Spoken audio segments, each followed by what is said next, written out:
If you're not building it for customers, then what's the point? And there is no plan B. Nate Burke is a co-founder of Digenius. You can't just be a two-channel company anymore. The more complex it gets, the more people need systems. Partner with the number two because the number one doesn't need you. Hey everyone, today's guest didn't just build a marketing company.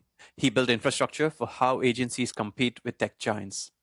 Nate Burke is a co-founder of Digenius, a platform helping agencies and B2B companies navigate the increasingly complex world of digital marketing. Along the way, he built one of Microsoft's advertising largest global partnership, supporting over 1,200 agencies across 60 countries. In today's episode, we unpack marketing strategy, scaling globally, and what founders consistently get wrong about growth.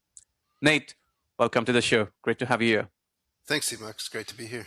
Why partner with Microsoft instead of Google when Google dominates search? Help me understand that. In this kind of world, it's not either or because you have to deal with Google, right? They're a monopoly player. You work with them. But how you develop strategic partnerships can be a different story. In the digital marketing world, you have to interact with wherever your customers are. Customers, depending on if you're B2B or B2C, they're going to be different places. But working out where you can find a strategic partner to do things you can't do in others. When I went to business school, that's what they taught you, partner with the number two because the number one doesn't need you as much. And when we were working with some kind of key partners, we have worked very deeply with Google and deep integrations and all this sort of thing. But we had a couple of our key partners really pushing us hard into being, because even though the volume was a lot smaller, the performance was twice as good.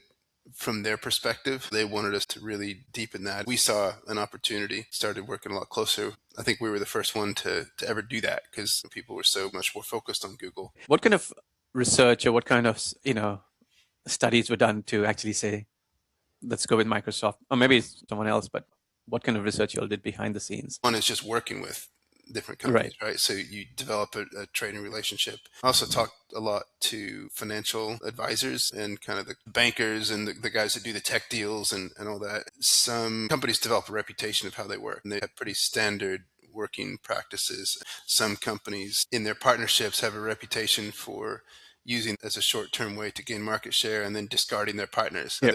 Other companies have more established long-term partnership approaches and models and so forth. The view was that even though Microsoft was a distant number two in the advertising world, their core business had a quite strong partnership ethos. And we felt more comfortable in kind of focusing on that. Got it. What kind of advantages do founders miss, according to you, when competing against market leader? I was talking to a guy that was CEO of a very large marketplace. When he kind of had left his job, my chairman, we got introduced to him and met him up for coffee. And he said, you know what, whenever I start something else, I'm going to do it and figure out how to sell through Amazon and not compete with Amazon, because he tried to compete with Amazon and it didn't go so well. No, he had a huge enterprise. He couldn't compete. You kind of have to work out how to compete around the edges and not directly, or work in partnerships to move things and figure out how to trade. But you have to be kind of careful to find your niche in the market, because these superpowers can just take you out, and also work out what can you do that they can't do.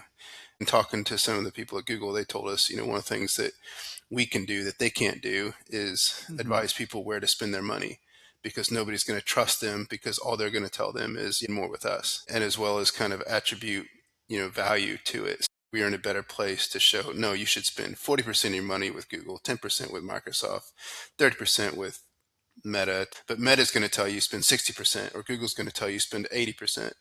Kind of, you can trust. So it's, where can you build valid trust to customers and provide value as well? Because one of the big problems in the industry that agencies have had is companies like Google going directly to the end client and telling them, you don't need an agency, we'll give you support, just talk to us. If the agency can go back and say, no, you could go do that, but if you do that, you're going to spend a lot more for your customers and you're going to miss a whole customer set. Whereas here's a sophisticated marketing mix, and you need to be dealing with these 6 different media platforms in order to get the best yield for your company.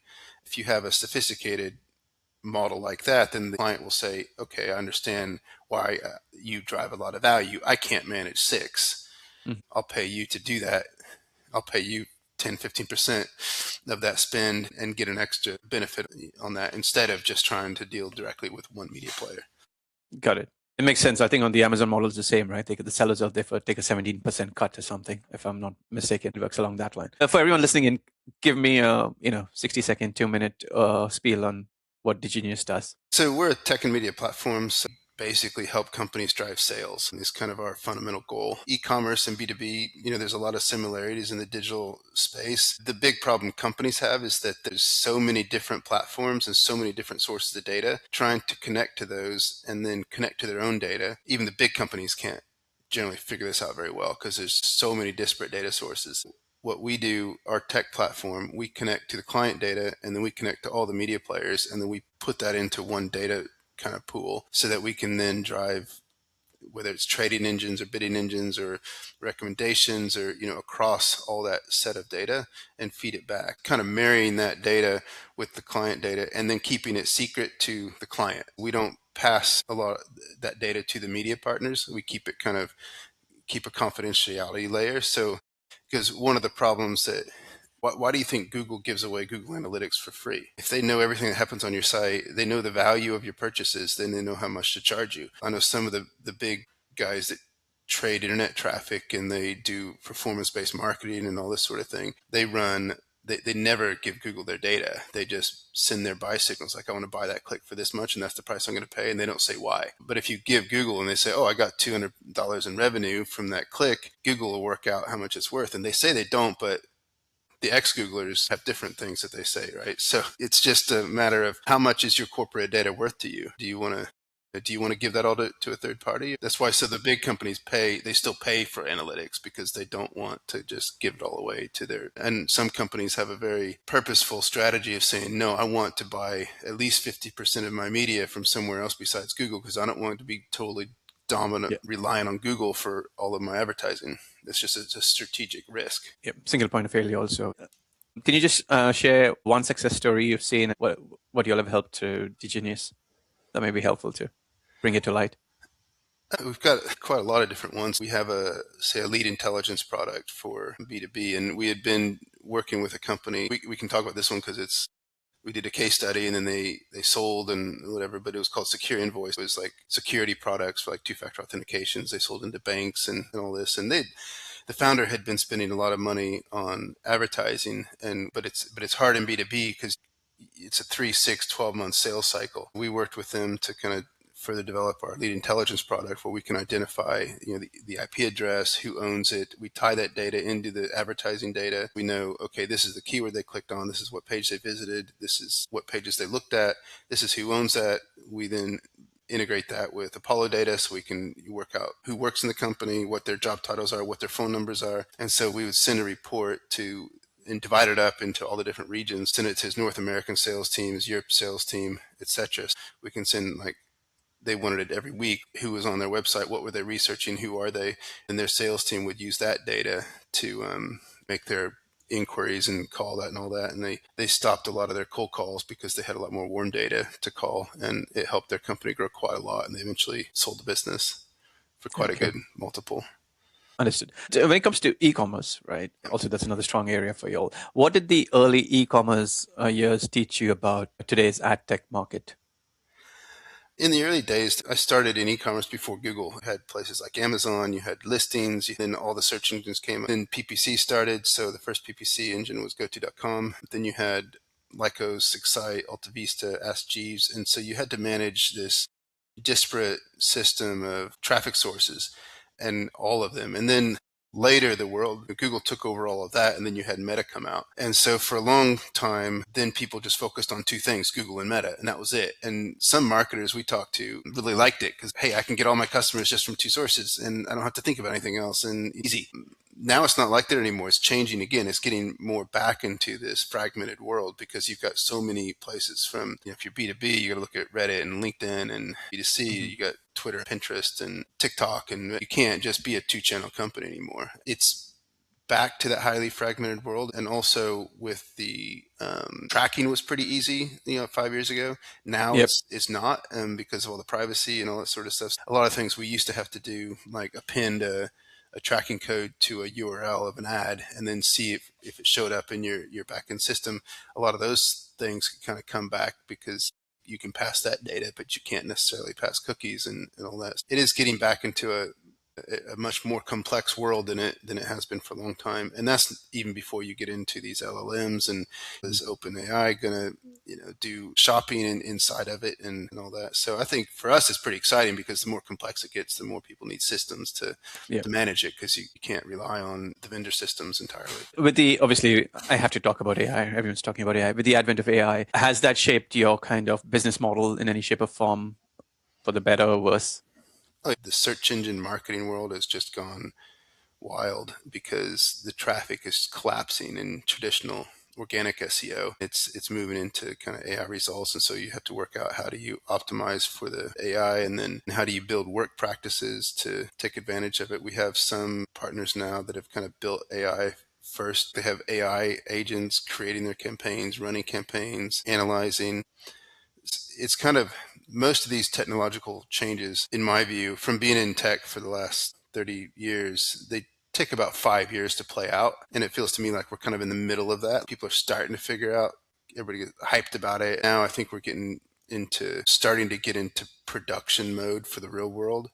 And it's still a couple years of that kind of to go, but you start finally seeing not just experiments and ideas and everybody changing their title on LinkedIn to AI, even though they may not be that deep into it. It's the marketing buzz. Has it had an impact on Digenius tech stack right now in terms of how y'all are using services? We have different crawlers that we use to Mhm. automatically set up things. We've had a lot of experiments we've tried that have failed. We've got others, like we're building now the ability to audit clients and send recommendations, and it currently takes hours to build those. Once you kind of configure with the intelligence, an AI agent, you can do Yep. it within minutes. And I divide a lot between public AI and private AI. So public AI is all the LLMs and all this kind of stuff you can do with publicly available information. Private AI is what you want to do inside a corporations or companies' data. And that you've got to keep locked down and secure and secret, and you can't let it out. You have to develop models inside of that. So some of the stuff we're doing is with the public data, which is easier. And then we're moving the infrastructure level to work out how do we develop these kind of closed box systems that we can give to clients so they can process their data. Because the reality is it's too complex for most companies to figure out. They need partners that can trust and work with. Understood. Interesting. When it comes to scale past 20 employees, what broke first when Digenius scaled past 20 employees? My wife and I started the business, and we're involved in a lot of the operations. We bring this, but then you start these things that you're doing all the time, and it just gets too busy, and it's hard to have other people. So that was one area that broke. We had to build out an operational team to assist in that, and then also with other staff, help holidays and policies. And you can't hire an HR person. I mean, you were too small for that. So you've got to work out how can you have somebody help with that, but still do other jobs because it's not a full-time role. And the multifunctional roles that you have to have in small companies to start adding those burdens to people, or like getting people that can do multifunctional roles when you can't afford to do single roles. Then you get a little bit bigger after that, and then that breaks too because they get too busy. You've got to start working out which roles are single disciplinary roles that you can hire somebody that just does that. In a shifting business all the time, you're always changing that around, and you don't have the luxury of just get an HR person. It just it doesn't work, but you do need to solve that better. Very interesting. On a week by week basis, how many hours do you spend working on the business versus in the business in that case? One of the issues in starting to grow in a company is founder-led sales versus sales-led sales. The founder has to do the initial sales, right? Making a transition to having a sales team that runs the sales, that's a massive transition. It's a very painful, because whoever you hire in to run sales is going to do 80% worse than you're doing. To stomach that and to know when salespeople are very difficult because sell themselves quite well. What's the right type of sales guy experience? Are they experienced in selling to SMEs, into enterprise, into building relationships? Some sales cycles take a while, so they tell you they've got this big pipeline, and then I'll wait 6 months, and then 6 months come, we still got the pipeline, and another 3 months, no deals have landed. And does this guy have these relationships and he's building the pipeline, or is he just Yeah. lagging it and I need to cut it and move on? And so those kind of things are in salespeople in general. I think rule of thumb, if you talk to a lot of company, I mean, 50% are going to make the cut. And then to kind of move to having the sales team run it, and look down on people, and it just creates a bad ethos. So that is one of the major factors for us. I just want to go back to the start of your journey, but why should founders spend 100% of their time on sales earlier? That was one of the advice I got given to me, and it drove me crazy because like we're building this product and right, and but once we started doing it, then you realize that if you're not building it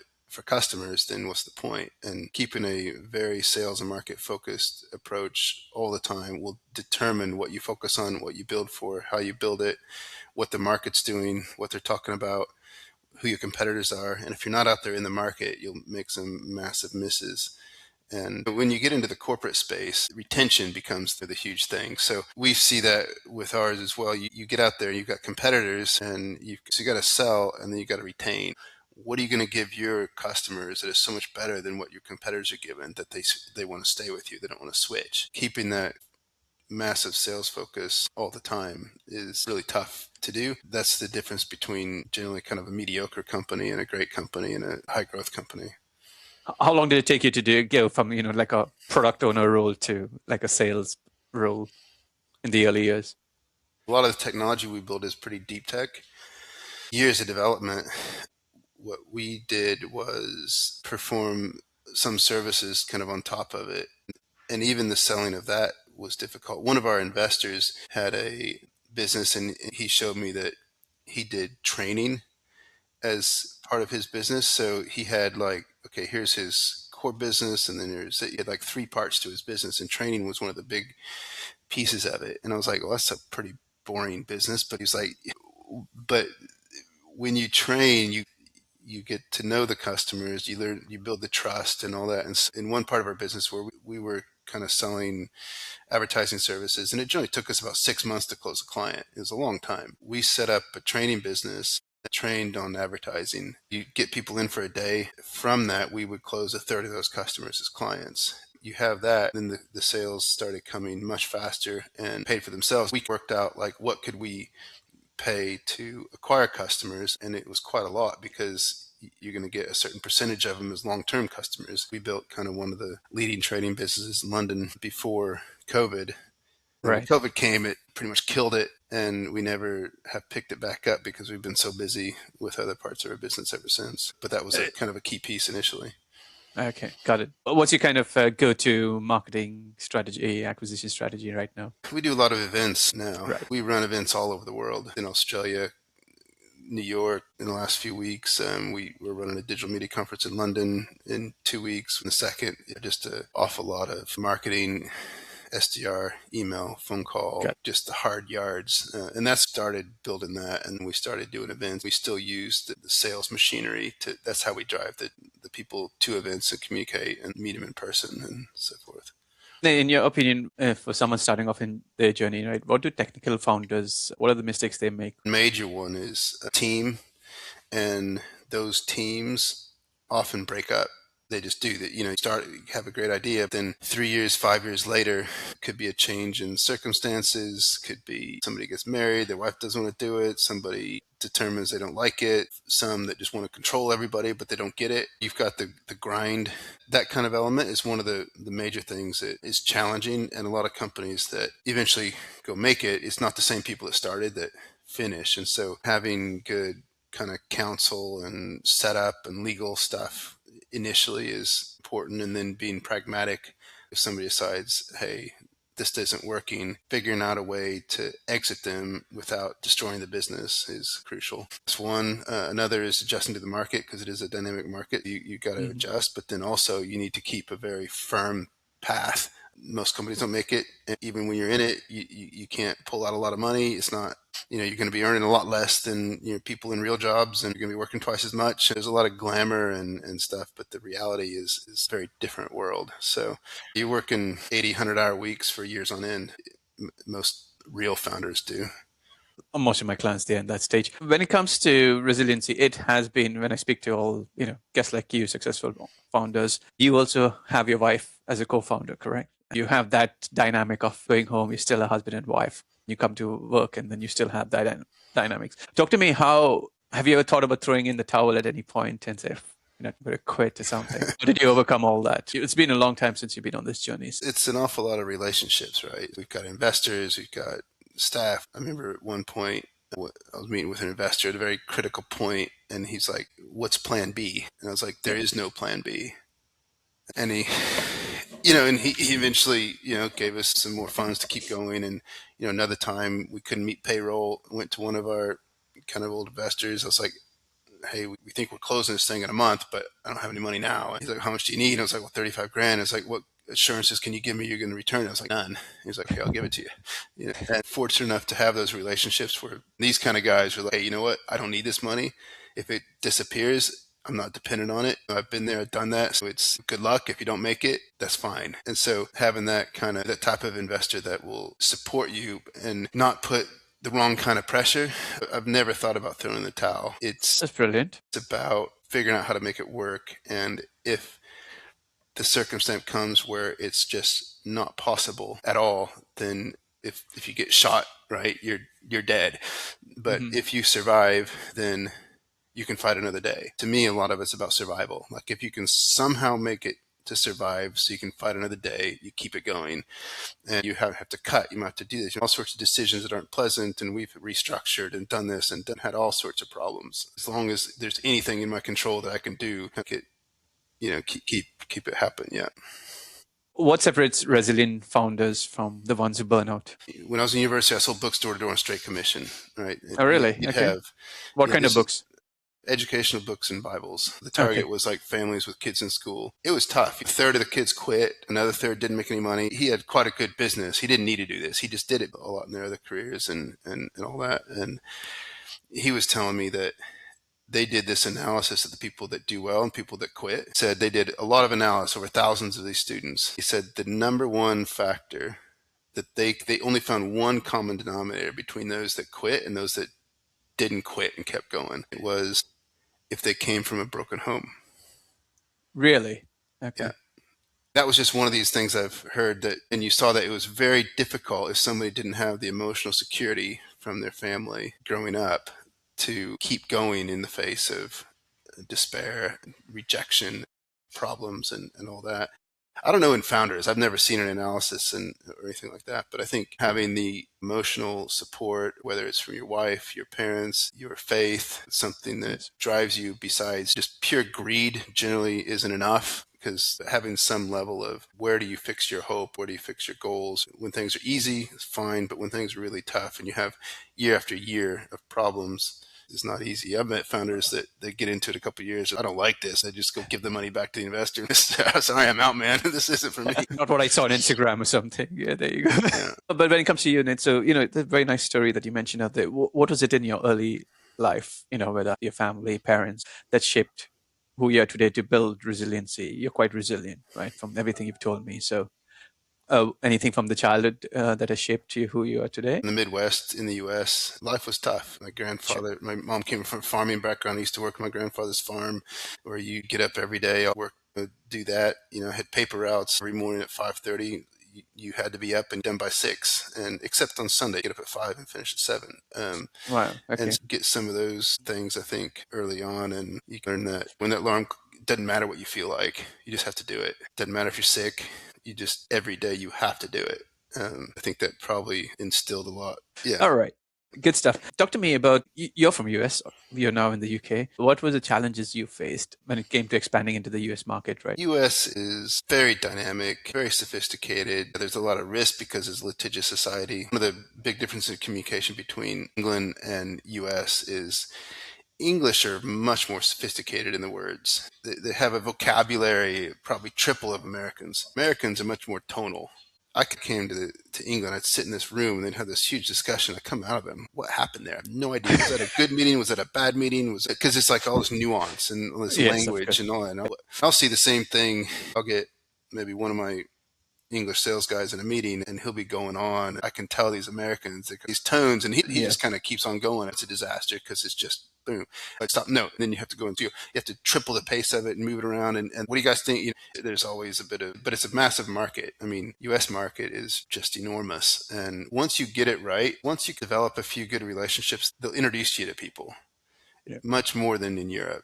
once you kind of hit it off with a few people, oh, you got to meet this guy. Oh, you got to meet that guy. Fantastic. And when it comes to, you'll have scaled over 60 countries. What breaks first when scaling into multiple countries? We've had to translate our platform into a lot of different language. Some of the legal stuff and contracts, we've just made a very conscious decision to keep everything in English law, but we do lose some deals because of that. And translations and customer service, you need to be able to deal with customers at their local times and local languages and all that. So we've had to put up teams, like team in North America, team in Europe, to kind of cover enough of the time zone differences and also the languages. So we've got some of the Italian clients, they can speak in English, but they don't want to, and they really won't have Italian speakers to handle. Like the French too. Yes. Yeah, French even more so. Yeah, and so it's kind of a and then you hit these roadblocks where you're like, unless we're in market, never gonna. You can get maybe 10% of the customers, from where you're at. But if you want to get the other 80-90%, you're going to have to like establish a presence. We're also testing things like that. Like we put team in Barcelona, we put team in the different countries to start working the local markets and see if we can go deeper and work out the localization aspects. And then start saying, okay, we know if we're going to really penetrate deeply in that market, we're going to have to translate these documents, these legal structures, you start getting out that areas can do so much a certain way, and then to go deeper, you're going to have to solve a lot tougher problems. And makes sense. Can you just tell me kind of how do you replicate success across markets without copying blindly? You guys have gone across, right, 60 markets. What's that kind of framework?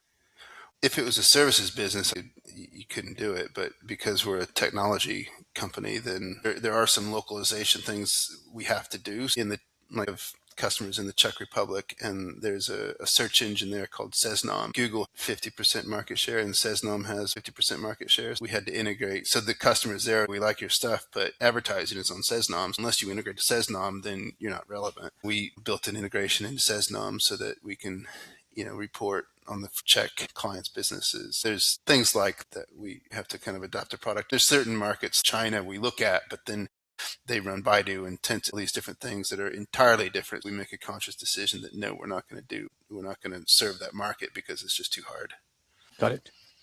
Nate, it's great having you on the show. That's a wrap for today. Thank you very much. Well, thanks so much.